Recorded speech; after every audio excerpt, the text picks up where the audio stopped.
Equiduct est un marché boursier réglementé européen destiné aux investisseurs privés. Equiduct permet de tirer parti de la nouvelle concurrence entre les bourses en garantissant aux investisseurs l'exécution de leurs ordres au meilleur prix, toutes plateformes confondues. Bonjour à tous, vendredi 14 décembre 2012, bienvenue pour le Duplex Bourse. Il est l'heure de rejoindre Jean Amar en duplex des salles de marché de Bourse Direct. Jean, bonjour. Bonjour monsieur. La Bourse de Paris affiche en ouverture un gain limité. Cela s'explique notamment par la faiblesse de l'activité manufacturière en France. A contrario, on note une croissance de cette même activité en Chine. Quelle est la situation à mi-séance ? Oui, donc il est vrai qu'en Chine ce matin, on avait eu un bon départ avec quand même Tokyo qui clôture en forte hausse.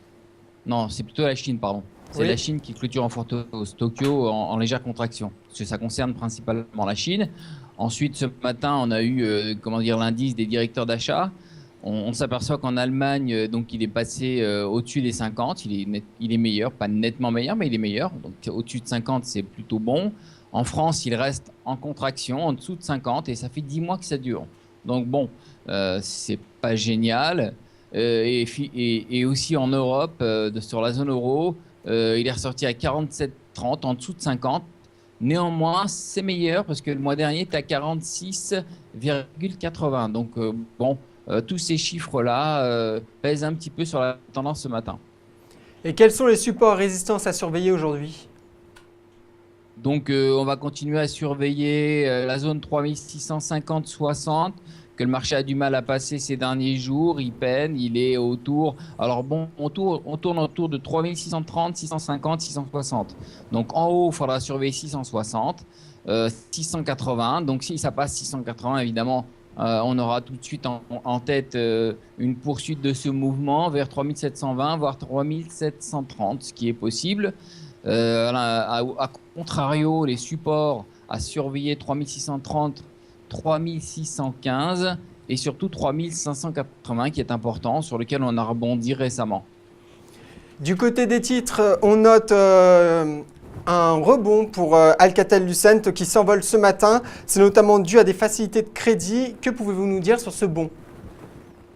Oui, effectivement, on en avait parlé. Il y avait des rumeurs récemment autour d'une facilité de crédit, autour d'1 milliard. On parlait de ce chiffre. Donc ce matin, on a appris que c'était 1,6 milliard. Donc c'est l'Alcatel, c'est la filiale USA américaine d'Alcatel qui emprunte c'est certaines de ses principales filiales qui se portent garantes. Donc le montant obtenu grâce à ce nouveau financement sera utilisé pour rééchelonner ses engagements sur les prochaines années. Donc offrant ainsi une plus grande flexibilité pour atteindre ces objectifs de programme de performance qui avaient été annoncés précédemment, y compris l'objectif de réduction de coûts de 1,25 milliard d'euros. Donc je vous rappelle qu'au début du mois, Moody's avait déclassé la société en passant de B2 à B3 avec une perspective négative. Voilà, donc le cours, pour parler du cours, cette année, la valeur a coté à son plus haut 1,97 pratiquement, et au plus bas 0,71. C'était il n'y a pas très longtemps. Les investisseurs boudent la valeur. Si jamais ça repassait au-dessus d'1 euro, ils pourraient se réveiller et revenir sur la valeur. Parce que bon, vous savez bien qu'en dessous d'1 euro et au-dessus d'1 euro, ça change tout. Restons sur les hausses avec le titre Areva. Les régulateurs britanniques valident la conception de réacteurs nucléaires IPR. Que pouvez-vous nous dire justement sur ce titre ce matin ?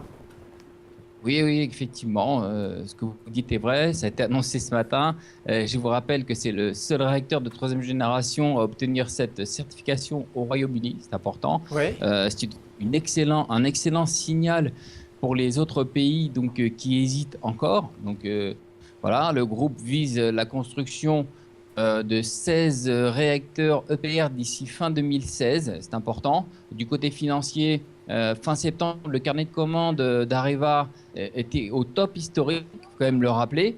Voilà, c'est pas mal quand même. Son chiffre d'affaires en France représente 36%, 21% en Asie et 16% en Amérique. Voilà, donc la fabrication de combustible, si on continue, parce que tous ces chiffres-là nous permettent de nous remettre un petit peu dans le contexte, la fabrication de combustible représente 40% du chiffre d'affaires, la construction et maintenance 37%, le recyclage du combustible, et là on est numéro 1 mondial, représente 18%. Voilà, donc la mauvaise nouvelle, c'est qu'en France, la part d'électricité doit passer de 75 à 50% d'ici 2025. Donc la valeur est autour de 3-4%, je ne sais pas, je n'ai pas trop regardé, mais il me semble que c'est autour de 3-4% de hausse, donc ça réagit plutôt bien. Terminons sur Wall Street qui était en nette baisse hier. C'est notamment dû aux négociations entre républicains et démocrates et au risque du fiscal cliff. À quoi peut-on s'attendre à l'ouverture des marchés cet après-midi ? Bon, on revient un petit peu sur la clôture d'hier. Le marché américain s'est quand même repris en fin de séance. Bon, bah, toujours sur des nouvelles. Apparemment, il y aurait l'annonce d'une nouvelle rencontre entre Barack Obama et John Bonner à la Maison-Blanche. Voilà, ça relance un petit peu les spéculations. Moi, je pense que il n'y aura aucune décision pendant les fêtes. Le danger pour moi, c'est que tout le monde se refuse à anticiper, une absence de solution. Donc là, on est dans une impasse. Faut vraiment croiser les doigts pour qu'il y ait une solution.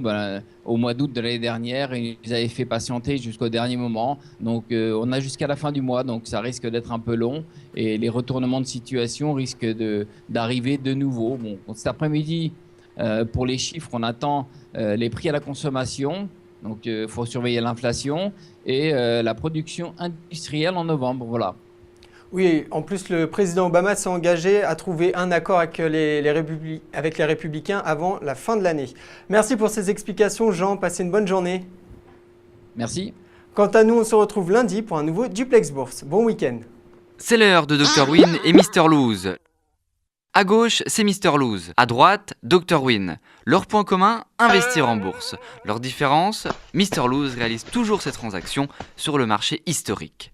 Dr Win sait qu'être un winner, ça se joue dès l'exécution de ses ordres. Il utilise donc Equiduct. Aujourd'hui, nos deux investisseurs ont décidé d'acheter le même titre. Et c'est la lose pour Mr Lose. Pas de chance, il y avait un meilleur prix ailleurs. C'est tout l'inverse pour Dr Win. Son ordre est exécuté à un meilleur cours que sur le marché historique. Dès l'exécution, il fait une meilleure opération. Vous l'aurez compris, optimiser ses gains en bourse, ça commence dès l'exécution. Equiduct, la bourse des particuliers pour une meilleure exécution.